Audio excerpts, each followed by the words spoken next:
Seize the identity you want for yourself.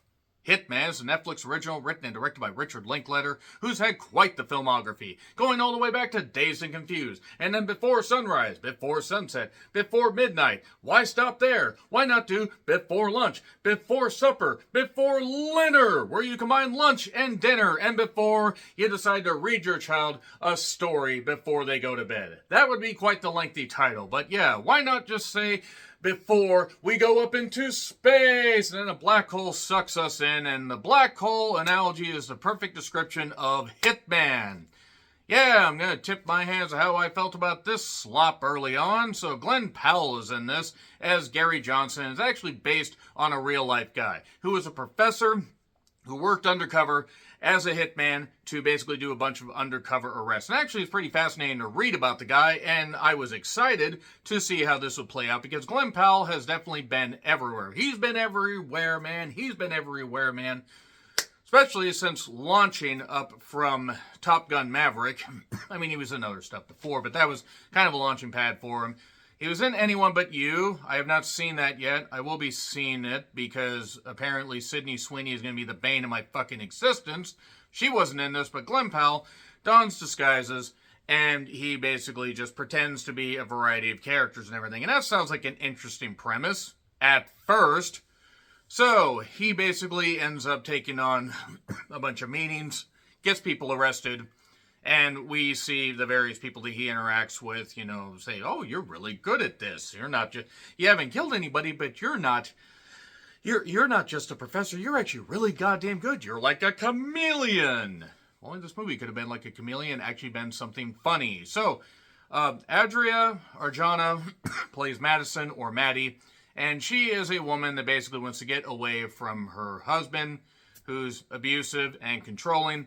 And then from there, a romance blossoms. That's about the gist of the movie right there before getting into spoilers, but spoilers are really not that deep. I mean, look, I don't expect anything high class when it comes to Richard Linklater stuff. Even though he has done, good films in the past, I never necessarily thought that he was as great as others think he is. But Glenn Powell and Adria, who is gorgeous. She was in Morbius, by the way. This is better than Morbius, don't get me wrong, but then again, that's not high praise. And you do have some other good people in the cast that you'll recognize. But there are cats in this. The cats are fine. There are dogs in this. The dogs are fine. But I would really like to know where the comedy was supposed to be, because it wasn't in any of the scenes that I watched in this. Also, the romance kind of feels a little bit, It's like if Mr. and Mrs. Smith, we did the origin story, but we decided to take basically all the interesting stuff about them out of it.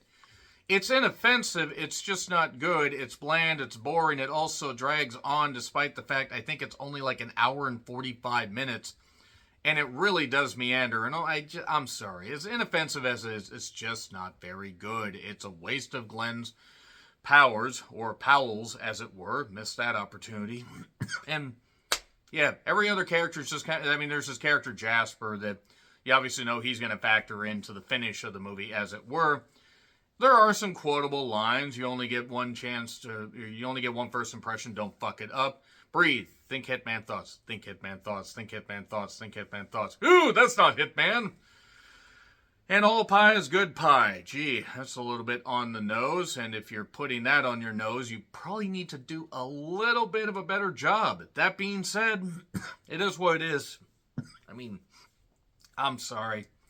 This didn't work. This did not work for me at all. I am baffled that a lot of people liked it. But then again, everybody likes different things. This is just something that did not hit for me. But if it hits for you, that's fine. It did get a limited theatrical release. It made some money, and then Netflix picked it up for a certain amount of money. So, all right. I sure as fuck hope they don't bother to do a sequel. Hitman 2, Electric, we're still doing more of these boogaloo. But, yeah. Not necessarily funny. Let's just get into spoilers. It's on Netflix now if you want to watch it. 3, 2, 1, spoilers. So, him and Madison basically developed this chemistry. This guy Jasper had a bad bust that basically necessitated Gary becoming his, basically, his substitute or replacement, shall we say. The dressing up, I guess, sort of works, but I'm sorry, this didn't click to me. It just didn't. he's still friendly with his ex Alicia. That kind of gives him the, gives him the advice, like, everyone's fucked up. You need to find somebody fucked up as you, or that fucked up that works for you. He ends up basically telling Madison, take this money and start a new life. So he does. Now, mind you, he poses as Ron, this character and everything, this hitman. He also posed as a impersonator of Patrick Bateman, Christian Bale's character from American Psycho, which I admit I pop for. There are a couple mildly amusing moments, but just a lot of this just doesn't really work. And yeah, take the money and run. Woo, woo, woo. So, yeah, his colleagues leave him on speaker, and they say, Ron's really cool, Gary's just kind of a wimp. And he pretends to be Ron to get with Maddie. You can't blame him. Adria's very, very beautiful. But they don't have chemistry. They just don't. I'm sorry, I did not see the chemistry at all. And he does more of these where he's helping capture people. We see some trials. One particular person gets off because the husband forgives her. One other guy gets, put in jail for a while. The romance doesn't really click. Her ex runs into her, Ray, and it turns out he's really, really controlling. And Gary decides to impersonate him and has a gun because, she had a gun because she's a woman living alone. And then later, Ray is found dead. It turns out he had a $1 million life insurance policy that he had increased recently, and she did it for the money and also because he was a piece of shit.